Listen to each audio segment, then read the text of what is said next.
कि बड़ी दुआएं हो रही हैं, कोई कबूल नहीं होती है, बड़ा मांगा है, कभी सुनी नहीं गई। जानते हो किसी ने बायजीद बुस्तामी रहमतुल्लाह तआला अलैहि से पूछा था, हज़रत दुआएं कबूल कैसे होती हैं? आपने फरमाया सिर्फ दो काम कर लो, दुआएं कबूल हो जाएंगी। फरमाए क्या? कहने लगे रोज़ी हलाल खाना, बात हमेशा सच्ची करना, दुआएं कबूल होना शुरू हो जाएंगी। और ये सबसे बड़ा फकदान है हमारी जमात में। न रोज़ी के हलाल होने का एहतमाम है और ना ही सच है। जब से फ़ोन आए हैं तब से तो झूठ हट से ज़्यादा बढ़ गया। बंदा मुरादाबाद में होता, कहता बस अभी आया, पहुंच गया, है बदायूं में तो कहता बस संभल आ गया। तो ये लगता है ना कि हमने हीला किया है, झूठ बोला है। जिसके हाथ में फ़ोन है, जिससे आप बात कर रहे हो, वो तो नहीं जान रहा है, लेकिन जिसने तुम्हें पैदा किया है वो सब जानता है। और याद रखिएगा, आप अपना झूठ बोल करके नुकसान करते हैं, बहुत बड़ा नुकसान करते हैं। कई बार दुकानदारों से कहा जाता भाई झूठ ना बोला करो, तो कहते मौलाना चलती नहीं दुकान जब तक झूठ ना बोले। मैं हमेशा एक बात कहता हूं, रज़ाक हमारी तदबीर नहीं है, रज़ाक हमारा रब है। वो जब कीड़े को पत्थर के अंदर रोजी दे सकता है तो सच बोलने वाले दुकानदार को रोजी नहीं दे सकता क्या? ऐसा नहीं है कि सिर्फ अमीरों ने गरीबों पे सितम किया हो, कम गरीबों ने भी कमी नहीं छोड़ी है।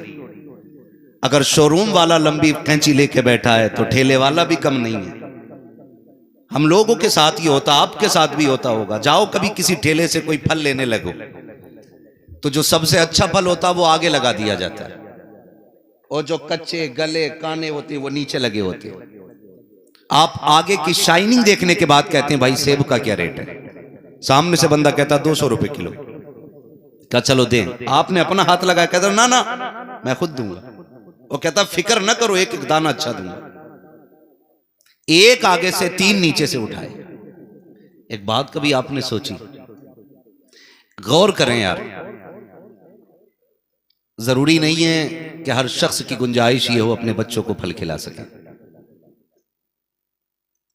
600-700 रुपए की मजदूरी में कोई रोज तो 200 रुपए के सेब नहीं ले जा सकता ना घर में, 150 रुपए का फल नहीं ले जा सकता, क्योंकि काफी और भी सारे खर्चे होते हैं।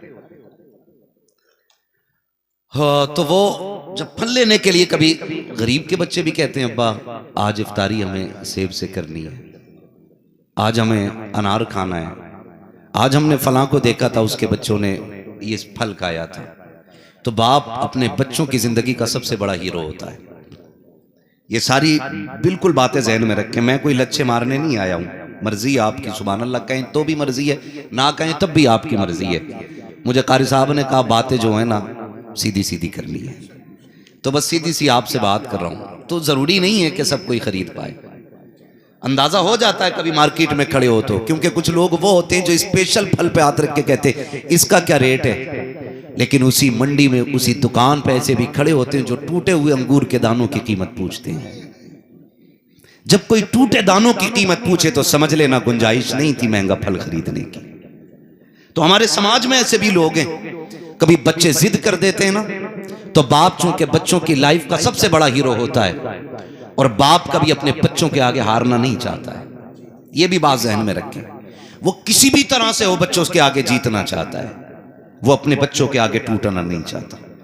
तो कभी बाप से बच्चे कह देते हैं अब्बा ये फल चाहिए, वो लेने के लिए गया, आपने मंडी से जो कचड़ा उठा के लाए थे उसमें से 1 किलो पे 6 सेब आपने चढ़ाए, उसमें से 4 सेब अच्छे थे, 2 सेब सड़े थे या गले थे या खराब थे। तो गरीब ने तो हिसाब लगा लिया मेरे घर में कितने फर्द हैं। उसने कहा कि 4 बच्चे, 2 मियां बीवी, उसने कहा 4-6 सेब काफी हैं। आपने चढ़ा के 6 फल, 2 गले 4 के साथ दे दिए, वो घर लेके आया। आपने तो खुशी में संदूक के अंदर 200 रुपए या 150, 120 जो भी डाला डाल लिया, लेकिन जब वो गरीब घर लेके गया ना फल, माँ तो सच्ची थी ना, उसने आंखें बंद करके बिना किसी फर्क के एक एक फल बच्चों में बांट दिया। जब बच्चों ने अपना अपना फल काटा ना, एक बच्चा आगे बढ़ा, अम्मी मेरे फल में ऐब है, माँ ने दूसरा उठा के दे दिया। इतने में दूसरा दौड़ के आ गया, अम्मी मेरा भी खराब निकला। माँ ने फिर उसको भी दूसरा उठा के दे दिया।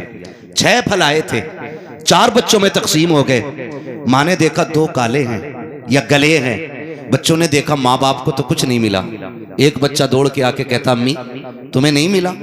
तो माँ चूंकि माँ होती है ना, वो कहती है बेटे मुझे 6 बच्चे नहीं लगते, तुम खा लो, ताकि बच्चों को यह एहसास ना रह सके कि उनकी माँ को फल नहीं मिला है। बच्चों को यह एहसास ना हो हमने खाया माँ ने नहीं खाया।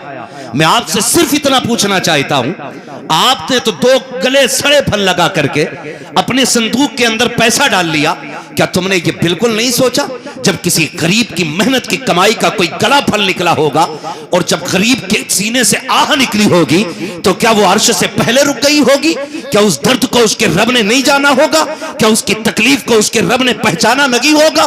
तुम्हें क्या लगता है ये 200 रुपए खा करके तुम दुनिया के अमीर बन जाओगे? खुदा की कसम अगर बात रब को बुरी लग जाए तो इस 200 के बदले में तेरे 2 लाख के अंदर मिनटों के अंदर आग लगा सकता है। नारे रिसालत,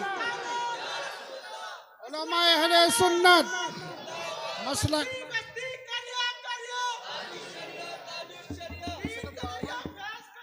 ताजुश शरिया ताजुश।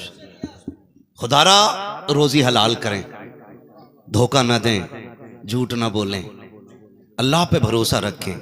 रज़ाक वो है जब वो पत्थर में कीड़े को रोजी दे सकता है तो दुकान पे बैठे हुए अपनी तस्बीह पढ़ने वाले बंदे को भी रोजी दे सकता है। अल्लाह रज़ाक है, रज़ाक है अल्लाह। एक बंदे ने ना बड़ी अंदर दुकान लगाई, बहुत अंदर दुकान थी।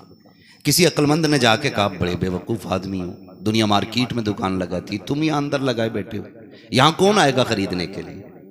तो अल्लाह वालों की भी अपनी बातें होती। उन्होंने कहा एक बात बताओ, क्या यहाँ रूह निकालने वाला फरिश्ता आ सकता है कि नहीं? उसने कहा वो तो 7 तालों के अंदर भी आ सकता है। तो उसने कहा फिर सोचना, जब यहाँ रूह का फरिश्ता आ सकता है तो यहाँ रिज्क वाला फरिश्ता नहीं आ सकता है। भरोसा अपने रब पे करो, भरोसा अपने रब पे करो। अभी कुछ शहरों में जाना हुआ, अभी मैं रमज़ान शरीफ के अंदर ही गया था, जगह का नाम नहीं बता रहा हूँ, तो लोगों को तकलीफ होती है। तो लोगों ने बताया कि हमारे इस शहर के अंदर सबसे ज़्यादा सट्टा, जुआ, ब्याज है। और ये बात सच्ची भी है, हम सबसे ज़्यादा इस चीज़ में मुलव्विस होते जा रहे हैं। हमारे नौजवान शराब नशे में जा रहे हैं, बियर को बहाना जूस बता करके शराबें पी रहे हैं। नौजवानों, अल्लाह ने तुम्हारे लिए जन्नत में शराब तहूर का इंतज़ाम किया है। तुम वो पी रहे हो जिसे पी के नालियों में पड़े रहोगे। तुम्हारे लिए तो उस शराब का इंतज़ाम है जो न किसी ने कभी सोची है, न देखी है, न सुनी है। अपने रब के वादों को अपनी नजरों के सामने रखो और हराम एक एक लुक़मे से बचना है, एक एक लुक़मे से बचना है। किसी का दिल दुखा के, किसी की आंखों में धूल झोंक के 1 रुपया घर न लेकर के जाओ, घर लेकर के ना जाओ। मैं एक बात अक्सर कहता हूँ, हम ना, सच्ची बात यह है कि एतकाद कमज़ोर हो गए हमारे, अपने रब पे एतकाद उतना मजबूत नहीं। ये सच्ची बात है। जब चोट लगे ना सबसे पहले कहता अम्मा, फिर डॉक्टर, जब डॉक्टर ये कहते भाई लाइलाज, तो फिर मियाँ, और जब मियाँ भी कहते भाई कुछ नहीं हो सकता तो फिर कहता अल्लाह। क्या ही अच्छा होता पहले दर्द के एहसास पे अल्लाह का नाम आया होता, पहला जुमला अपने रब के नाम के साथ तुमने निकाला होता। फिर खुदा की कसम दवा भी काम करती, दुआ भी काम करती, तावीज़ भी काम करती। लेकिन हम तब अपने रब की तरफ पलटते हैं जब सारे दरवाजे बंद हो जाते हैं, जब सारे दरवाजे बंद हो जाते हैं तब रब की तरफ पलटते हैं। नहीं, अपने रब की ज़ात पे भरोसा रखें। हमारे रब को कहार कहा जाता है, जब्बार कहा जाता है। कहार भी है, जब्बार भी है, लेकिन साथ में वो करीम भी है, रहीम भी है, सत्तार भी है, गफ़ार भी है, रज़ाक भी है। आवाज़ तो देख के देखो ना, वो तो आवाज़ देता, वो तो कहता हम तो माइल बकरम हैं, कोई साइल ही नहीं, राह दिखलाएं किसे राह रवे मंजिल ही नहीं। हम तो मांगते ही नहीं, हम तो उसकी चौखट पे जाते ही नहीं, जाया करें। अपने रब को आवाज़ दें, अपने रब से मांगे। गलत नहीं कह रहा हूँ, आँख नहीं खुलती। अभी कारी साहब क़िबला भी फरमा रहे थे, असलम साहब क़िबला फरमा रहे थे कि सुबह उठती है ना तो फिर आँख खुलती है, सबसे पहले अखबार पे नीयत जाती है, नजर जाती है अखबार की तरह। अभी आंखें नहीं खुली, टटोल ले आंधेला, देश चलाएगा तू, बंदा अगर ईमानदारी से घर चलाना शुरू कर दे फिर कोई दिक्कत ही खत्म हो जाएगी सारी। बड़ी अच्छी बात कही, सुबह सुबह कुरान की तिलावत किया करो। 10,000 का कर्ज आ जाए, मुजफ्फर प्रधान जी वोट दिया था, क्या बात है, कहा जरा कर्जा इंतजाम नहीं हो रहा, कुछ दे दो। प्रधान जी को भी अगला वोट लेना तो ठीक है भाई, हो ना हो किसी से लेके दे देंगे। मौलाना दावत खिलाई थी, क्या बात है कि 5 ही दे दो, हम भी दे देंगे कि भाई अगली भी दावत बचा के रखनी है ना। तो ये सिस्टम हमने बना रखे। हम ये सोचते हैं कि जब अटके ना तो हाथ पकड़ लो हाफिज जी का, काम चल जाएगा। भूल गए। फरमाया जो सुबह के वक्त में अपने दिन का आगाज सूरह यासीन पढ़ के करता है, उस दिन की सारी जिम्मेदारियां रब की जात के ऊपर हो जाया करती हैं। आप पे 50 लाख का कर्ज क्यों ना हो, आप सुबह उठ के कुरान पढ़िए, किसी के आगे हाथ फैलाने की जरूरत नहीं है। बिना हाथ फैलाए अल्लाह तेरे घर के अंदर इंतजाम फरमा दे। ये है हमारे रिश्ते रब से। नहीं, जब दुनिया दरवाजे बंद कर लेती है ना, तब हमें रब की चौखट की तरफ पलटने की तौफीक होती है। पहले पलटे, पहले पलटे। नौजवानों, सबसे पहले रोजी हलाल करनी है, रोजी हलाल करनी है। नाम सुना होगा आप लोगों ने भी, उलमा तो सब जानते हैं, तारीख में बहुत बड़ा नाम हजरत बिशर हाफी। शराब के इतने बड़े आदी थे, यहां तक कि इनके अपनी फैक्ट्री थी शराब की, अपनी फैक्ट्री। लेकिन अल्लाह ने जब तौबा की तौफीक बख्शी ना, तो फिर अपने दौर के वलियों के इमाम बना दिए गए। पलटो अपने रब की तरफ, कोई मसला नहीं है। और अगर गुनाह कर लिया है ना, और बंदे हैं, गुनाह हो जाता है, फिर अगर मगर नगर का कोई मसला नहीं होना चाहिए। वो ऐसे हो गया, नहीं मैं चाहता नहीं था, नहीं वो मैं तो बचना चाह रहा था, मजबूरी। अरे क्या मतलब यार, जब रब के आके बैठो ना तो फिर अगर मगर नहीं, फिर कहो मालिक हो गया है गुनाह। हम हैं ही ऐसे कि गुनाह हो जाता है, मालिक तू तो करीम है ना, बख्श दे। उस वक्त तक उठ के नहीं जाना जब तक तेरी चौखट से बख्शिश का परवाना नहीं ले जाना है। कभी ये भी जिद करके बैठे ना, हम बैठे ना कभी अपने रब की बारगाह में, मालिक हो गए गुनाह, पूरी जिंदगी पाप किए गए, आ गया हूं पलट के, मालिक कमजोर हूं, बख्श दे मुझे, अब कुछ नहीं होता मुझसे, अब रत जगह भी नहीं होती, लंबा कयाम भी नहीं होगा, सजदों में भी ज्यादा तबीयत नहीं लगती है, मालिक तू करीम है ना, बख्श दे मुझे। कभी कहो इतना अपने रब से, उसकी रहमतें इतनी आवाज देती हैं। तुम देखो तो सही, कभी एक बार आवाज दो, वो बढ़ के बंदे को सीने से लगा लेती हैं। उसकी रहमतें बढ़ के बंदे को सीने से लगाती हैं। लेकिन हमें तो इसकी भी फिक्र नहीं है, हमें इसकी भी फिक्र नहीं। हमारा रब बड़ा करीम है। मांगो अपने रब से, कभी भी अगर फाके भी हो जाएं तो करो शौक से, करो शौक से। मिले तो शुक्र अदा किया करो, ना मिले तो सब्र कर लिया करो। ये नहीं कि हमने पूरी जिंदगी जमा के खाया, खूब तोड़ी हड्डी पसलियां जमा के खाते रहे, जिंदगी के आखिरी हिस्से में कभी तंगदस्ती आ गई, कहने लगे हमसे ज्यादा मुसीबत तो किसी पे आई ही नहीं। ये जुमले तुम्हारी पूरी जिंदगी को तबाह कर सकते हैं। जब आपने 70 साल 50 साल डट के खाया है ना, और 1 साल फाकों की नौबत आ जाए ना, तो फिर भी मुसल्ले बिछाया करो, कहा करो मालिक तेरा शुक्र है, तूने 60 साल की जिंदगी में 1 साल का फाका दिया। ये अपने रब के एहसानात को मानो। एक एक सांस, एक एक लम्हा बड़ा कीमती है, एक एक लम्हा बड़ा कीमती है। एक बुजुर्ग थे, गुनाहों से तौबा की, सूद का बड़ा लंबा कारोबार था, लंबा बिजनेस सूद का था। अल्लाह ने तौफीक बख्शी, बीवी कहती थी मेरे सरताज ये सूद और ब्याज ना लिया करो। कहते थे मुंह बंद रख, तू क्या जाने, ये मेरा उसूल है। कभी कभी ये बात भी सच्ची है, औरतें अच्छी होती हैं तो शोहर को वली बना देती हैं। औरतें अगर अच्छी होती हैं तो शोहर को वली बना देती हैं। लेकिन कहाँ हैं अब ऐसे घर जहाँ ऐसी औरतें नजर आएं जो शोहर को वली बनाएं। इसलिए कि हमने इंतखाब में ना बड़ी भूल की है, बड़ी भूल की है। बीवी कहने लगी सरदाज छोड़ दें, किसी दिन अल्लाह नाराज हो गया जमीन तंग पड़ जाएगी।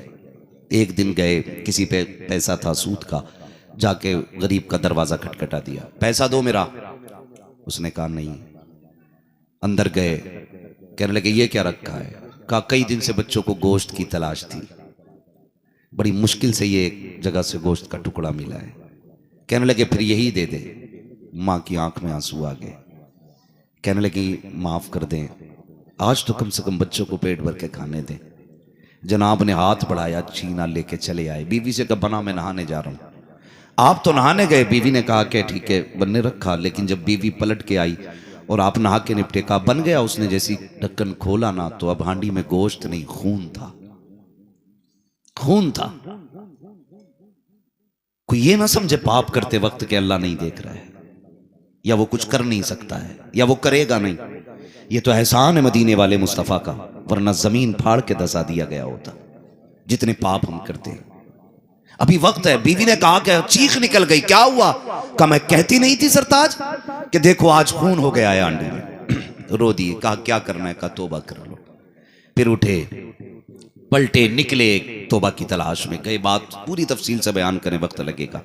गए, तौबा करके आ गए। लेकिन अब कोई जरिया तो नहीं था क्योंकि खाली ब्याज लेते थे। अब इतने फाके हो गए कि बच्चों के चेहरे नहीं देखे जाते। बीवी ने कहा सरताज बच्चों के लिए कुछ तो लाओ ना। कहने लगी किधर जाऊं, दाढ़ी भी सफेद हो गई है, कुछ है भी नहीं, कहां जाना है? बीवी ने कहा जाओ मंडी जाओ, काम लगेगा, कुछ तो काम हो जाएगा। कहने लगे ठीक है थैला दे, 3 दिन का फाका है, जो भी मजदूरी मिलेगी ना राशन लेके आऊंगा। चले गए, बाजार में जाके खड़े हो गए। लेकिन हम बड़े चालाक हैं साहिब, हम तो लाते भी उन्हें हैं ना जो काम ज्यादा करते हैं। हम तो बैठते भी उनके रक्षे में है ना कि जो तेज लेके हमें मंजिल तक जाएं। कभी किसी कमजोर का भी हाथ पकड़ लिया करो, कभी किसी बूढ़े के रक्षे में बैठ जाया करो, उसकी सफेदी देख के समझ लिया करो शौक इसे नहीं लाया होगा, मजबूरी खींच के लाई है, वरना बुढ़ापे में कोई भी बोझ ढोना नहीं चाहता है। ये सोच के कभी उसका हाथ पकड़ लिया करो। लेके आ, जब मंडी गए तो सबने कहा नहीं नहीं काम नहीं चलेगा। जब दोपहर हो गई, सारे लोग जा चुके, एक बंदा फिर मजदूर की तलाश में आया, हाथ पकड़ के कहने लगे यार मुझे ले चल। उसने चेहरे की सफेदी देखी, कहने लगा आप क्या कर सकते हैं, आपको तो खुद आराम की जरूरत है। फरमाने लगे ले चलना यार, 10 रुपए कम दे देना। उसने कहा जाइए आराम कीजिए, आप किसी काम के नहीं हो। जब इतना कहा रो दिए और गर्दन झुकाई, सोचने लगे किधर जाएं, बच्चों को रोटी का इंतजार होगा, दोपहर हो गई, अब काम लगने वाला नहीं है, परेशान हो गए, जाऊं तो किधर जाऊं। फिर निगाह उठी, सामने मस्जिद का दरवाजा नजर आया। आप उठे, मस्जिद गए, वुजू किया और 2 रकात नमाज अदा की, नमाज हाजत पढ़ के रो दिए। कहने लगे मालिक ये दुनिया तो मुझे काम का नहीं समझती है, मैं तेरे घर में नौकरी करने आ गया, मैं झाड़ू लगाऊंगा तेरे घर के अंदर, झाड़ू लगा तेरे शाम तक। जब शाम हो गई, रात हो गई, घर का ख्याल आया, फिर जाने का इरादा किया। दिल ने कहा जाओगे, बच्चे पूछेंगे क्या लेके आए हो। कहने लगे और अंधेरा होने दो, जब बच्चे सो जाएंगे तब घर में जाना है। रात को बच्चे सो गए, तब दरवाजे पे पहुंचे। बीवी कितनी फर्माबरदार थी, जैसे दरवाजे पे गए दस्तक दी, दरवाजा खुल गया। ऐसा लग रहा था जैसे बीवी दरवाजे पे खड़ी होकर इंतजार कर रही थी। आज अगर शोहर रात को आ जाए, दरवाजा बजाते, बीवी नहीं उठती है। अगर शोहर ये कहते अब तक कहां थी, कहती तेरे बाप की नौकरानी नहीं हो, इतनी रात को क्यों आया करते हो, टाइम से आके सो जाया करो। हमने अपनी बच्चियों को ये तरबियत दी है, काश हमने बेटियों को कनीज़े फातिमा ज़हरा बनाया होता, हमने अपनी बेटियों को वो तालीम दी होती जो पैगंबर इस्लाम ने अपनी बेटी को तालीम दी है, हमने अपनी बेटियों को वो तालीम दी होती जो खातून जन्नत ने अपनी बेटी सैयदा ज़ैनब को तालीम दी है। आज हमारे आंगन से न डांसर पैदा होते, न नाचने वाले पैदा होते, गोद तो हमारी होती, आने वाला सलाहुद्दीन अय्यूबी पैदा हो जाता। लेकिन तरबियत गलत है। नारे रिसालत, उलमा अहले सुन्नत, मसलक आला हजरत मुफ्ती हम्माद रजा साहब क़िबला, सुभान अल्लाह। तरबियत गलत हो गई। सब कहते हैं औरत खराब है, औरत खराब है, तकरीर करो औरत सुधर जाए। तकरीर सुन के जाएगा और जाके बीवी से कहता सुना शाहपुर वाला मौलाना आया था, ऐसे ऐसे कह रहा, आज के बाद मेरा अदब करियो। सिर्फ बीवी को समझाता है और बेटी फ्री। दावे के साथ कहता हूं सारे लोग सिर्फ बेटियों को संवारना शुरू कर दें तो किसी घर की बहू खराब नहीं हो सकती। सिर्फ बेटियां संवारनी शुरू कर दो, किसी घर की बहू खराब नहीं होगी। और जब तक फोकस सिर्फ बीवियों पे रहेगा ना, किसी घर की बहू सही नहीं हो सकती। इसलिए कि जब तक उसके सुधरने का टाइम आता तब तक बुढ़ापा आ जाता करेगा। जी जी। और वो जो जा रही है तेरे घर से बेटी निकल के, वो फिर किसी के घर में आग लगाती है जाकर के। तो ये निकले। बीवी ने दरवाजा खोला, इज्जत से हाथ पकड़ा, लाई, पैर धुलाए, बच्चों को सोता देखा। शोहर कहने लगा क्या बात है खातून, बच्चे सो गए क्या, कुछ मिल गया था खाने के लिए? उसने कहा अल्लाह का शुक्र है, अल्लाह का शुक्र है, दाना तो कोई नहीं था, मैंने बच्चों को पानी पिला के सुला दिया। अल्लाह की नेमत पानी तो मौजूद थी ना, मैंने सुला दिया बच्चों को। लेट गए आंख में आंसू भर के। बीवी कहने लगी सरताज गए थे, कहो कैसी रही? काम नहीं मिला? कहने लगा मिला है ना। कहा फिर कुछ लाए नहीं? कहा मालिक ने मजदूरी नहीं दी इसलिए मैं कुछ लाया नहीं। कहा मांगा नहीं? कहने लगे दरबार इतना बड़ा था कि एक दिन के काम करने के बाद भीख मांगते उसके आगे हाथ उठाते हुए शर्म आ रही थी। इतनी बड़ी चौखट थी, एक दिन की मजदूरी मांगते हुए शर्म आ रही थी। मैंने नहीं मांगी। बीवी कहने लगी ठीक है कल जाओगे? कहा हाँ। कहा कल अपने मालिक से कह देना कि दे दे। कहा ठीक है मैं जाऊंगा। जब कल अगले दिन निकला ना तो बीवी ने कहा सरताज इया कवल हराम, थैला लेके तो जा रहे हो, खबरदार मजदूरी मिले तो लाना, हराम का लुकमा लेके मत आना। हम एक दिन और बच्चों को पानी पिला के सुला देंगे लेकिन अपने बच्चों को हराम का एक लुकमा नहीं खिलाएंगे। बीवी कहती है या कवल हराम, खबरदार हराम का एक टुकड़ा मत लेके आना।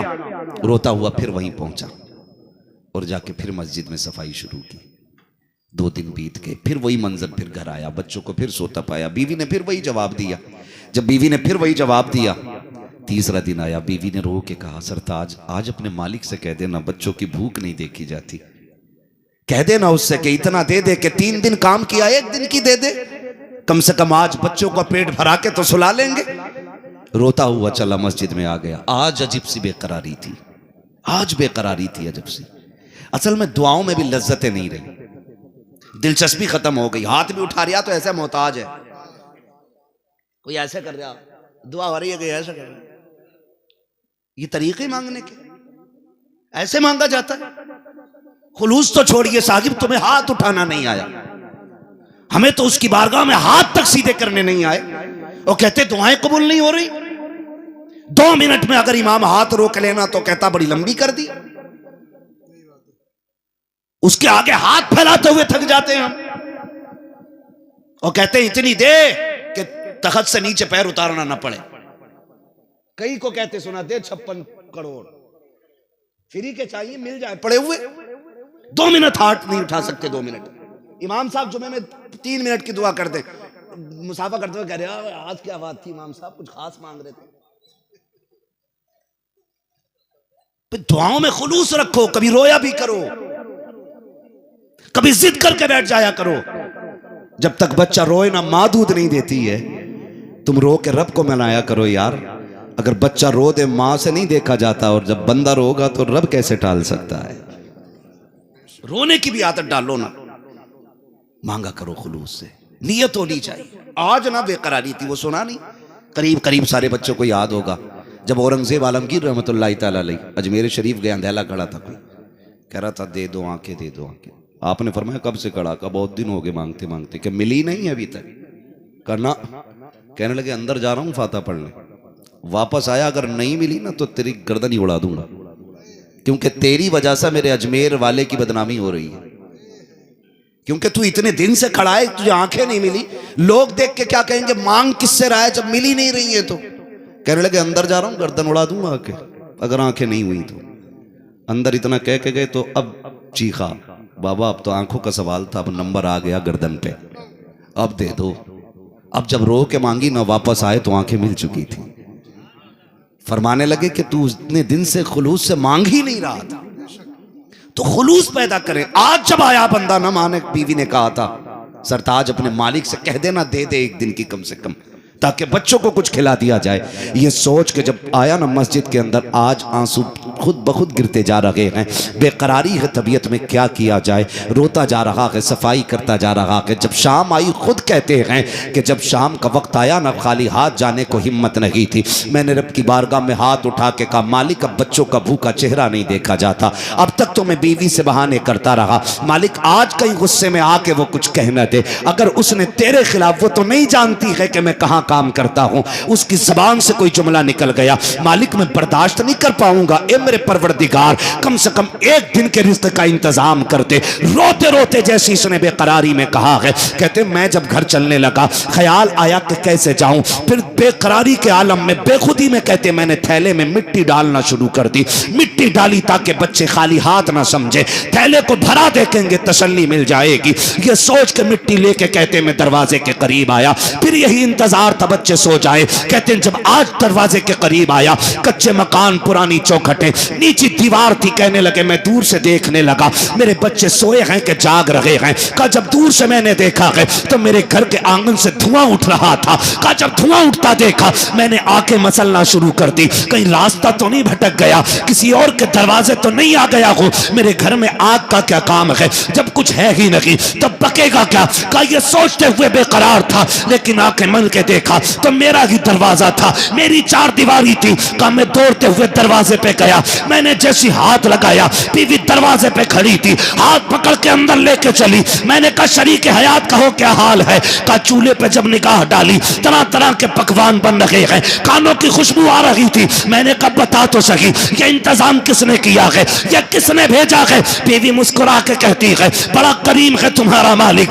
कहा क्या कहना चाहती हो। कहा चूल्हा ना देख अभी अंदर तो चलो। कहते जब अंदर गया हो मेरे मकान के अंदर रब की नेमतों के ढेर लगे हुए हैं। मैंने कहा ये कौन देके गया। कहा जिसके यहाँ रोज मजदूरी करने जाते हो या उसी ने भिजवा दिया है। इतना सुनना था सजदे में गिर जाता है। सजदे से सर उठा के कहा बीवी बता तो सही सिर्फ आया था या कोई पैगाम भी गया है।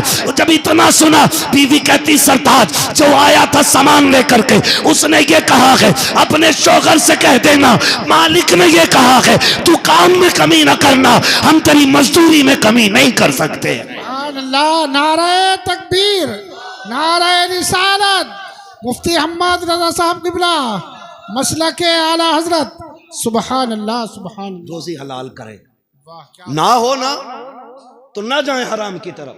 हमारा रब है, हमारा रब है, वही रोजी देने वाला है, वही रोजी देने वाला। उसका वादा है तुम्हें भूखा नहीं मरने देगा, वादा है उसका। तो फिर किधर जा रहे हो। आज तो एक बीघे में 4 कुंटल गेहूं लेते, दौर ऐसे भी गुजरे हैं तुमसे कुछ साल पहले की कहानियां हैं कि बड़े बड़े रईसों के घर में जाके कहीं ना कहीं चावल मिला करते थे। हाँ ये कोई ज्यादा पुरानी बातें नहीं है, इसके चश्मदीद गवाह भी तक शायद जिंदा होंगे कि चावल नसीब नहीं होते थे हर घर के अंदर। बड़े बड़े जमींदारों में कई कई बीघों में जाके 1 आध कुंटल चावल होता था। आज जमीनें सोना उगल रही हैं, जमीनें सोना उगल रही हैं, लेकिन उस वक्त के लोग ना हराम से बचा करते थे, हराम से बचते थे। अल्लाह उनकी उसी चंद लुकमों में बरकतें रखता था। कसरत और होती है, बरकत और होती है। भले कसरत से नहीं होते, भले बरकत से होते हैं। अल्लाह से बरकत मांगा करें, बरकत मांगा करें अल्लाह से। अल्लाह रज़ाक़ है, वही देगा। उसी के आगे हाथ फैलाने के आदी बने। नहीं होती दुआएं कबूल, मालूम है हम गुनहगार हैं, दो ना फिर मदीने वाले का वास्ता। बरेली के इमाम ने हमें सिखाया वही रब है जिसने तुझको हमतन करम बनाया, हमें भीख मांगने को तेरा आस्था बताया, तुझे हमद है खुदाया, तुझे हमद है खुदाया। मुस्तफ़ा का वसीला दे के मांगो, अल्लाह देगा और खूब देगा। आदी बने इस चीज के, आदी बने, अपने रब से मांगे। अल्लाह अगर चाहे तो चंद सिक्कों में ना करोड़ों की बरकतें दे देता है, और अगर वो ना चाहे तो मनो मन सोना भी कम पड़ जाता है, मनो मन सोना भी कम पड़ जाता है। आदी बने, अपने दिनों का आगाज़ कुरान की तिलावत से करें, बच्चों को कुरान पढ़ाएं। और बहुत सोचने की ज़रूरत है। दुख होता है कभी एक बात मुझे रह रहे कि ये खाए जाती है, जैसा मिजाज हमारी कौम का होता जा रहा है ना, जैसा मिजाज होता जा रहा है। ये मदरसे वाले अक्सर लोग हैं, दुआएं मांगा करो अल्लाह इस जमात को सलामत रखे। तुम्हारे ताने सुन के, तुम्हारी गालियाँ सुन के, तुम्हारी हर तरह की उल्टी सीधी बातें सुन करके इन्होंने कुरान पढ़ना और पढ़ाना नहीं छोड़ा है। जिस दिन इन्होंने पढ़ना पढ़ाना छोड़ दिया या पढ़ने पढ़ाने वाले ख़त्म हो गए, जनाजे रखे रहेंगे, कोई नमाज पढ़ाने वाला नसीब नहीं होगा। ख्याल करें। एक मिजाज हो गया, बोले साहब अब तो हमने ना क्या है कि मदरसों को देना बंद कर दिया। हाँ अब हम जो है वो गरीब को दे रहे हैं, मदरसे को देना बंद कर दिया। क्यों क्यों बंद कर दिया भाई? अब हम नहीं देते, वो जो है ना, वो सुना था फला जगह तकरीर में कि गरीब को दे दिया करो, उसे दे दिया करो। भाई आपको अपने मदरसे बचा के रखने, आपको अपने मदरसे बचा के रखने। जिस दिन ये मदरसों में पढ़ने पढ़ाने वाले खत्म हो गए ना, कोई हमारे तुम्हारी कब्रों पे हाथ उठाने वाला नसीब नहीं होगा, हाथ उठाने वाला नसीब नहीं होगा। और जाओ, चैलेंज है मेरा, जिन इलाकों में मदरसे नहीं है जाके कलमे सुनो, जाके उन लोगों से। 10 साल से लेकर 60 साल की उम्र तक के लोगों को कलमा तक पढ़ना नहीं आता है। ये तो एहसान है इन मदरसे वालों का। आपके भी बलसाने के अंदर 6-6, 10-10 मदरसे चल रहे हैं। जिसकी कलाई पकड़ोगे, या तो 20 साल पहले मदरसे में पढ़ा होगा या 30 साल पहले पढ़ा होगा, उसकी टोपी बता देगी। ये जो चेहरे पे दाढ़ी है, ये जो सर पे टोपी है, ये किसी के बाप का एहसान नहीं, मदरसे वाले उलमा का एहसान है। एहसान मान ये जहाँ से पैसे आगे सिक्के आगे दीन खुद लाना शुरू कर दिया, तो मन मर्जी के मुताबिक शरीयत बदल दोगे। शरीयत मुस्तफा की, और याद रखिएगा, पैसा आपको अक्ल दे सकता है, लेकिन हिम्मत इसलिए नहीं गुजार